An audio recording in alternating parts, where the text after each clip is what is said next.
जब मेरी सुबह सुबह बिस्तर से आँख खुलती है तो बजता है 6:30 के 7 के बीच में। इस टाइम मेरी आँख हर बार खुल जाती है बिस्तर से, बट मेरा मन क्या करता है कि आयुष 15 से 20 मिनट और रेस्ट ले ले, उसके बाद तो आराम से उठ सकता है। बट यही जो 15 से 20 मिनट मेरे होते हैं सोने के लिए, वो 2 घंटे मेरे खराब कर चुके होते हैं मेरी लाइफ के गोल्स को फोकस करने के लिए, या मेरा टारगेट अचीव करने के लिए, या फिर कोई प्रोडक्टिव काम करने के लिए। तो यही इशू मैं काफ़ी टाइम से फेस कर रहा हूँ। मैंने इसी को लेके कल आपको एक रियलिटी शेयर की थी, इसमें मैंने बताया था कि क्या वजह है जो मैं देर तक सो रहा हूँ, रियलिटी से एस्केप कर रहा हूँ, और कुछ ऐसा डर मैंने शेयर किया था जिससे मैं ये सब कर रहा हूँ। तो जब इस चीज़ का पता लग गया हमको कि यार हमारा ये डर है, हम लेट तक सो रहे हैं और रियलिटी से भागना चाह रहे हैं, और हमको सोल्यूशन नहीं मिल गया, बट हम सोल्यूशन को अप्लाई नहीं करेंगे इसलिए क्योंकि हमारा कंफर्ट जोन हमसे छूट जाएगा। तो यही सब चीज़ें हैं जो हमारी हैबिट और लाइफ दोनों ख़राब करती हैं। तो इससे बाहर निकलना इतना आसान भी नहीं है और मुश्किल भी नहीं है। तो अगर सिंपल सी बात कहूँ तो मैं आपको मेरा एग्जाम्पल देता हूँ। मैं खुद ही आपके सामने बैठा हूँ कि जब मैं रात में सोता हूँ तो मैंने कल एक नया रूल अप्लाई किया। जो मेरे मन में सुबह के लिए जो विचार था, जो डर था, या फिर जो ऐसा कुछ था जिससे मैं लाइफ को बेकार महसूस करता हूँ, उस चीज़ को मैंने लिखा और खुद से शेयर किया। तो वो मेरा डर ख़त्म हो गया, मेरा माइंड प्रिपेयर हो गया उस चीज़ से लड़ने के लिए। बट जब मैंने इन चीज़ों को लिखा तो मेरा माइंड सब हल्का हो गया। बट जब मैं सुबह उठता हूँ ना तो मेरा माइंड बिल्कुल खाली होता है। ऐसा क्यों होता है?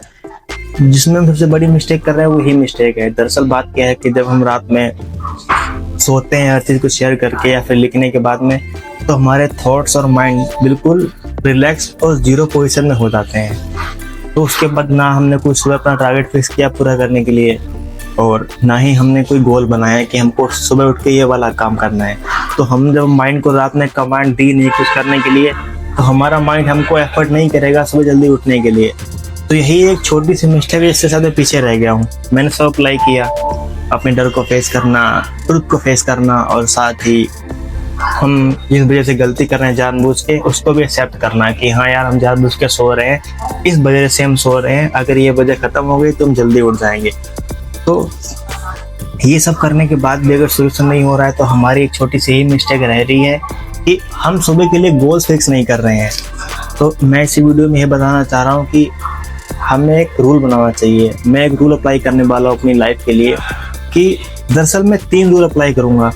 हम रात में लिखेंगे एक पेज के ऊपर अपनी चीज़ें जो हमें परेशान कर रही हैं, फिर जिन चक्कर में हम लेट से उठ रहे हैं। और दूसरा रूल मैं अप्लाई करूँगा जिसमें मैं क्या करूँगा कि सुबह के लिए अपना 3 टारगेट बनाऊँगा। सुबह उठकर कोई काम करना, जैसे एक्सरसाइज करना, रनिंग करना, पुशअप्स करना। और दूसरा टारगेट बनाऊँगा मैं कि मुझे सुबह ये वाला टास्क पूरा करना है, या फिर मुझे वीडियो शूटिंग करनी है, या फिर मुझे कुछ स्टोरी लिखनी है, कुछ भी मान सकते हो आप, कोई अच्छा काम। और तीसरा हमारा टारगेट कर सकते हो सुबह उठ के, अगर आप जल्दी उठ के अगर हम सनलाइट ले लेते हैं ना तो बहुत बेनिफिट देती है। क्योंकि ये चीज़ मैं फॉलो नहीं कर पा रहा हूँ, बहुत कम फॉलो किया, बट फायदा जरूर किया। अगर हम थोड़ा सा प्रयास कर लें सुबह उठ कर सनलाइट लेने का ना, तो हमारी आधी जो आलस है वो ख़त्म हो जाएगा और तुरंत हमारा शरीर एनर्जेटिक हो जाएगा। तो इन्हीं सब बातों के चक्कर में हम अगर हर चीज़ को थोड़ा थोड़ा अप्लाई करते हैं तो हम ज़रूर इस चीज़ को हरा सकते हैं। तो यही मैंने छोटी सी जानकारी इस वीडियो में शेयर करनी थी। बाकी मिलना हुआ आपसे किसी और वीडियो में।